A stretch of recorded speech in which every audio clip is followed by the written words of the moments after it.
Would you implant a Neuralink? So for those of you who don't know the situation, Neuralink is a BCI device, an implantable BCI. BCI stands for brain-computer interface. And basically how it works is you have these little tendrils, these strings, and they're made of silicon carbide. And they drill a hole in your skull, right here, right now, and they insert it in, and the strings wrap into your brain.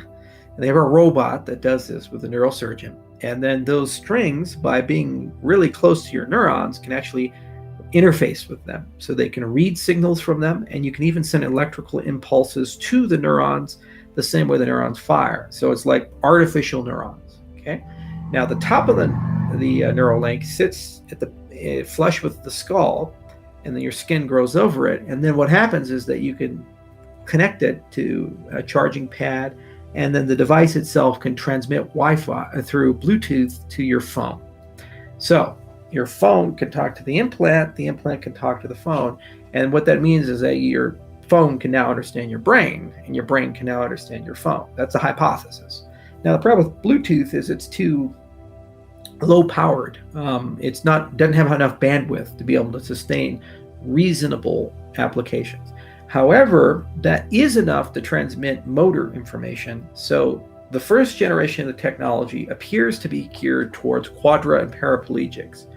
They put some things in your brain, in the motor cortexes, and then they kind of rewire some things in your body, and then suddenly you think, transmit, walk, and move. Now, that's a long road, but it's actually a shorter road than you guys expect. So they already installed this technology in pigs. They've removed it from pigs. The surgical robot probably will be where it needs to be, I'd say, in 1 to 3 years. The material science on the leads, that's almost where it needs to be. I'd say in the 12 to 24 month time frame, that'll be good enough. They'll probably go through another 10 to 20 iterations of the design and chip before human implantation, and that'll be done in tandem with the pig trials that they have. So if I was a betting man, I'd say within 3 to 5 years, the chip will be production ready for a clinical trial with quadriplegics and paraplegics. Okay, they'll install it. They'll put a big cohort through rehab and see if they can walk again.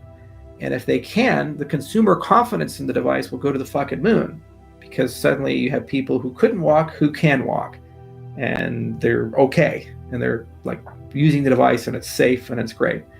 And it'll be a medical device for restoring lost function, either hearing, vision, or body movement, and also dealing with transcranial neural stimulation for deep neural stimulation for Parkinson's, for probably another 3 to 5 years after they've passed clinical trials.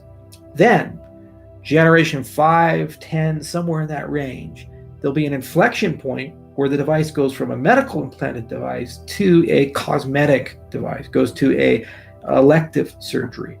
Okay, we're getting it not to restore or repair something, we're getting it to be a BCI that we use to talk to computers, learn from computers, and interface with computers.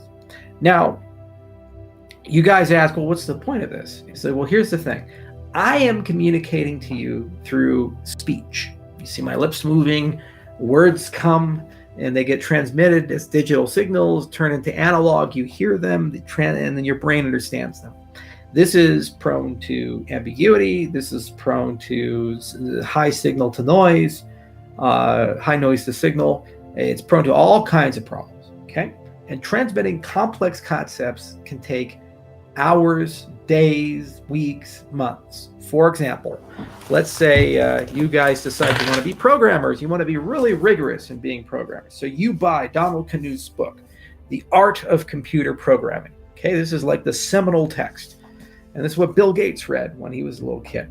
And Paul Allen and Wozniak and, all these other people. In fact, Bill's even quoted on the back. If you're starting cold, if you can even get them, will take months to get. Because your eyes are looking at stuff on paper, you're reading prose, translating it, thinking it, and you kind of get a concept, but that's not what Don was trying to say. And you have to think some more and then do the exercises and play with it and so forth. Okay? Months to get through this. Now, Neuralink, you don't have to talk, you don't have to see, you don't have to hear. You can take an entire concept, whatever those neural signals are, from someone who gets it, their brain. You can save that like a file, and then, excuse me, just ate lunch. Then you can transmit that concept wholesale as a unit to another person's brain, and they get it as one unit, one transmission, and the brain gets it. You're just there. It's like the Matrix where he says, I know Kung Fu. This is the concept. It's pretty crazy if you think about what that means for humanity.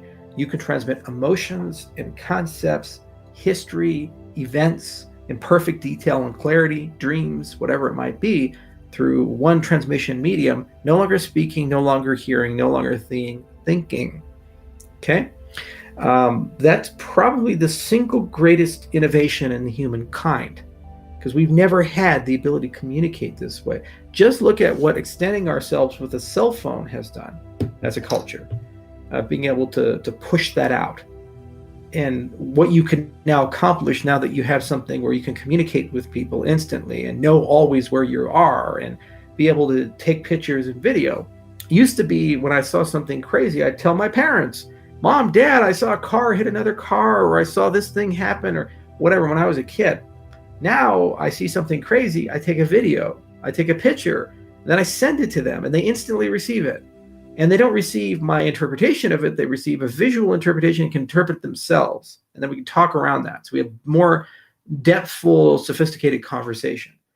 You take it to this level and I can transmit an entire book in a single thought and all my opinions about it. And then you can get 10 other people's opinions about it, knowledge about it. And then you have all those things, and then you can think about it and then transmit those ideas to them. Okay. The other thing is that AIs can then start interfacing with humans and being mentors and teach them. And you can also slow down the passage of time and suddenly make things last a lot longer. So a period of just a few seconds could be like months or years of potential cognition if you get these systems running properly. It's really crazy. And it just blows your mind when you actually think about where this is going. What really blows my mind is Elon Musk did it again. He figured out the business model. Okay, if he woke up and said, my job is to go do telepathy and concept transmission and safe state for your brain, everybody'd be like, oh, here we go again. But instead he said, like, I'm going to make crippled people walk.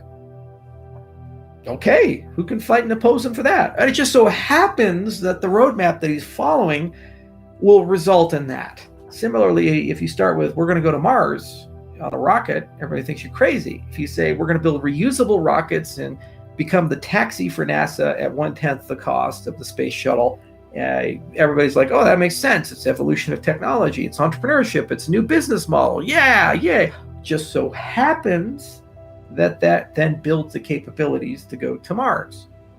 When you're an entrepreneur early in your career and you want to go do something batshit crazy, like me, I want to go change Africa and Eastern Europe and Southeast Asia, make the world a better place, give people an economic identity. You don't do that. You don't just say, let's go give economic identity to everybody. You have to start in a way that you can grow and evolve to get there. So we built Cardano, and it has a collection of great use cases, and we live in that state. And we have to evolve and grow, and we have to get the next level and the next level and the next level. It just so happens that the way this technology that we're building is going to evolve to get us there. Okay?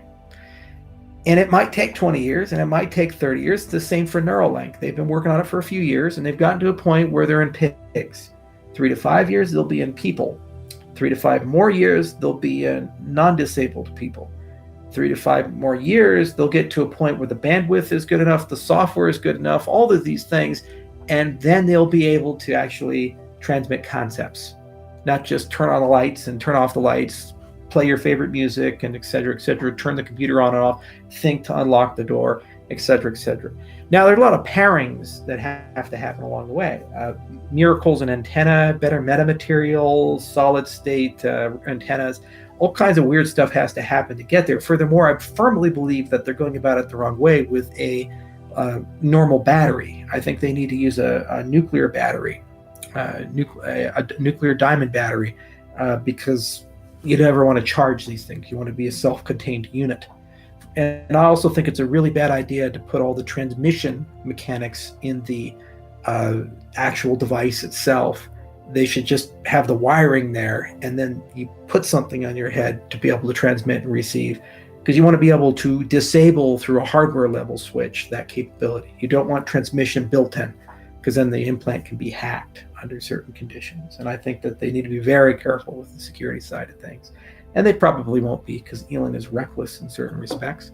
But there are actually other companies thinking about this, and now that the gauntlet has been thrown down and people understand the value of this technology, it's here to stay. And this is one of the many things that's going to change everything about people's lives. Okay, that's my Neuralink. And by the way, if Neuralink becomes common, I will launch a cryptocurrency where you can mine with your brain. It's called Tranquil. We actually have a design for it.